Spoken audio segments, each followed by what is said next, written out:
Why do South Asians find it so hard to say no and set the right boundaries? A few days ago, I invited some friends over for a get together.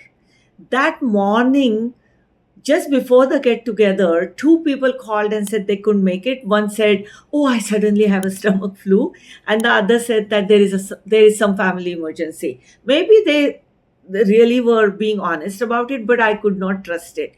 It's very common to give these kinds of excuses instead of just saying that I'm so sorry I won't be able to make it today.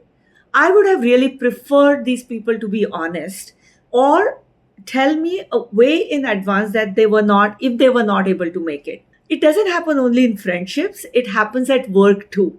Sometimes people will not answer back when you ask them a question or ask them for a favor because they don't want to say no.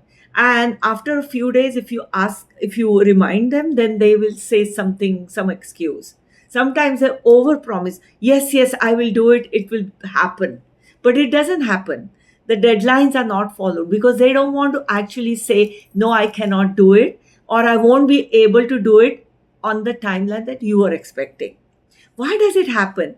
It's because our society or our culture is very group oriented. Relationships, friendships are so important, so valued that if we say no, then we are afraid of being isolated or being rejected. And for that reason, it becomes very costly to say no.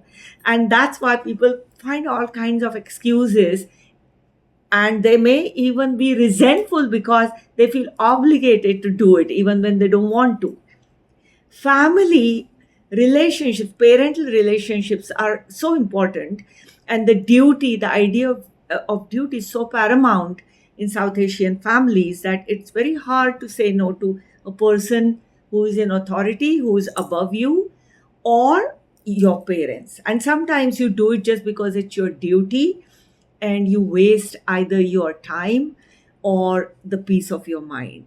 So these are the reasons why we have a hard time, whether you are within South Asian countries or whether you are in a diaspora, this happens. Won't it be? And there is a good thing about it also, which is people help each other, even sometimes by changing their own preferences and schedules, and there is a beauty in it.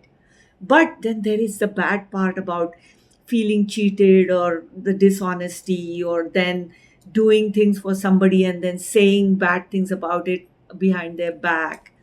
And sometimes sacrificing your own preferences for what you want to do, location, and all these kinds of things. There are a lot of limitations that come up when it comes to you wanting to follow what your own preferences are. So how do you take care of it?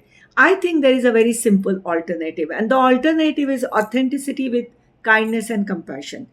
When you have to say no, it is possible to be honest, but say it kindly.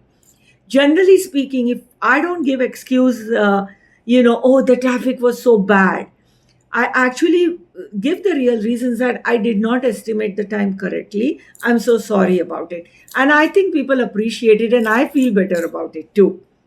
And if I want to follow certain passion or certain dreams, I will have to learn to say no or set boundaries to people in the right way, kindly, instead of sacrificing what I really want to do. So remember to say honestly, say no, set boundaries, but do it with compassion. And see if it is possible for you to change your schedule or do something for other people. Then you can do it, but it's the time when you need to set boundaries.